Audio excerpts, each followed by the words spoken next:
22h17 sur Europe 1, c'est l'invité d'Europe Nuit et vous êtes en ligne, Pierre de Villeneuve, avec l'économiste, écrivain, fondateur et directeur du groupe Positif Planète, Jacques Attali. Bonsoir Jacques Attali.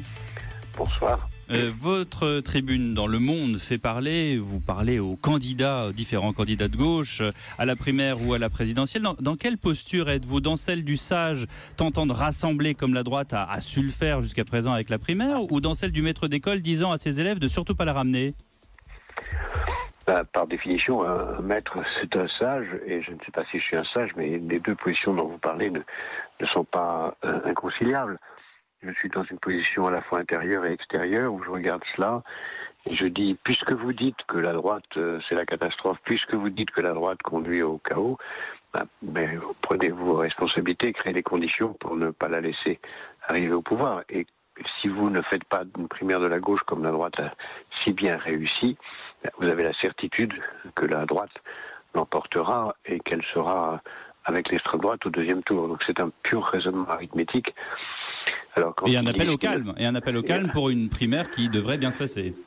Exactement, pour une primaire qui ne devrait pas être la primaire actuelle telle qu'elle se dessine, puisque c'est une primaire qui ne servira qu'à désigner un des perdants, puisque celui qui sera désigné par cette primaire socialiste n'a aucune chance d'arriver au deuxième tour, même si les sondages sont tellement trompeurs que tout est possible. Enfin, a priori, absolument aucune chance.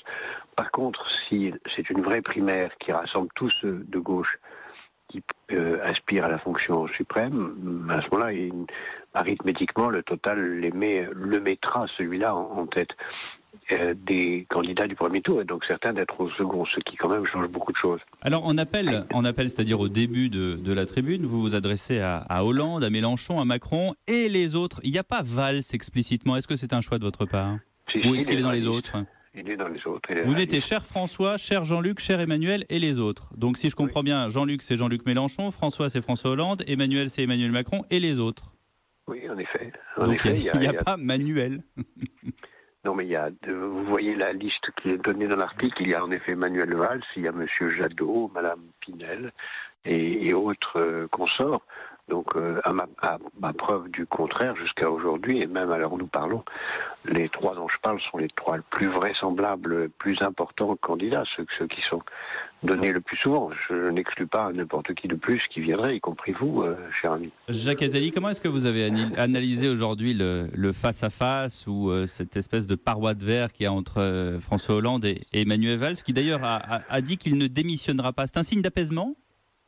Oui, si vous voulez. Moi, je ne veux pas commenter ce qui est votre rôle, commenter les non, moi je ne commente pas, j'interroge.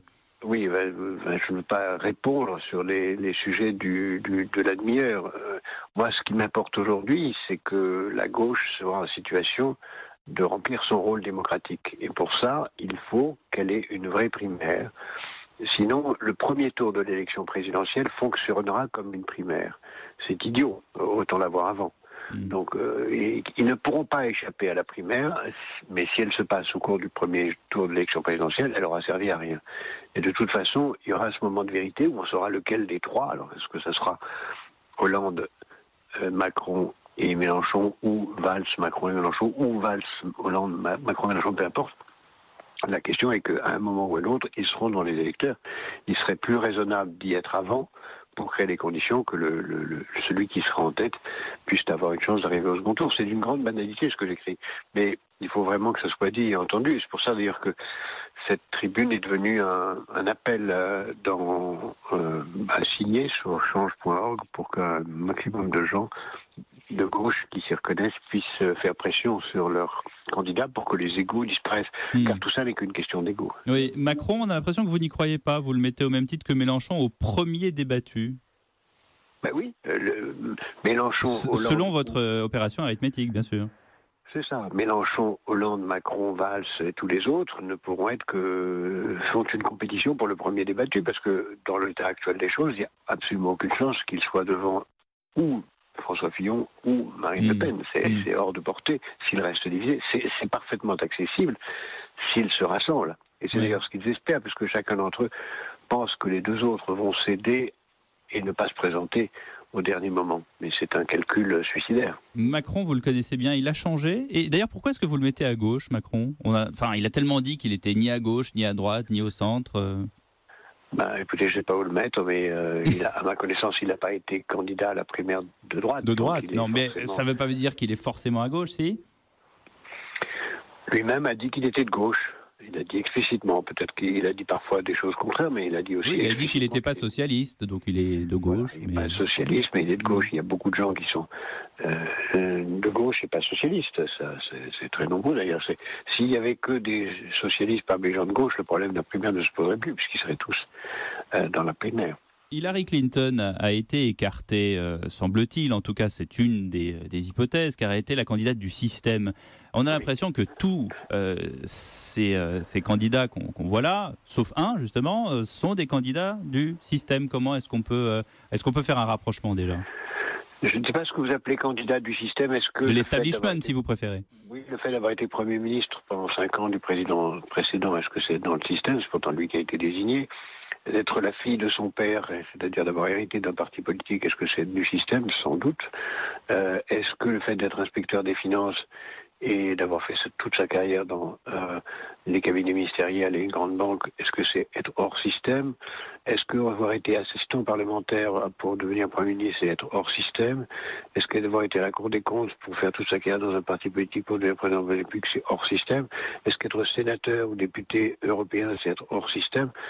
Tous ceux que je viens de citer sont les candidats principaux. Donc, personne que je vois là n'est hors système. Celui qui est quand même le plus hors système, c'est Macron, puisqu'il a été banquier d'affaires avant d'arriver aux responsabilités. Non. Est-ce qu'il est hors système? Je ne saurais dire. Non. Être dans le système, puisque commençons par définir les concepts dont on parle. D'être dans le système, ça veut dire avoir fait sa carrière, pour l'essentiel, dans des lieux élitistes du pouvoir parisien. Il a fait toute sa carrière, c'est pas une critique, au contraire, loin de là.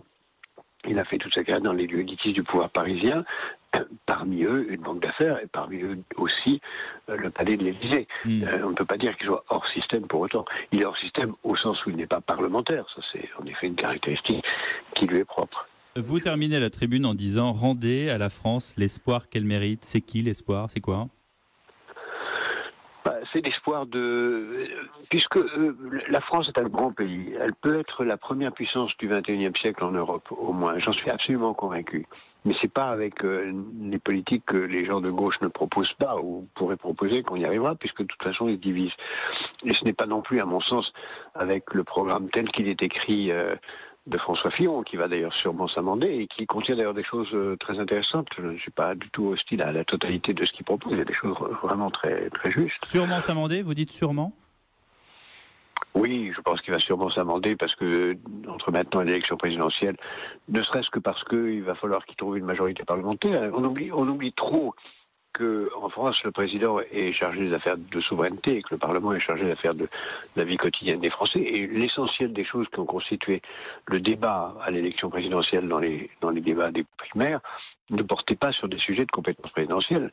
Donc maintenant, on va faire une plus claire distinction entre ce qui est la compétence du président, c'est-à-dire défense, sécurité, identité nationale, et ce qui est compétence parlementaire, sur lequel il va falloir trouver une majorité parlementaire, donc des candidats, des programmes et des gens capables de voter des textes. Et on en est loin. Bon, eh ben écoutez, en conclusion, je dirais vivement après-demain, et c'est le titre de votre dernier livre chez Fayard. Merci Jacques Attali d'avoir été avec nous. Au revoir.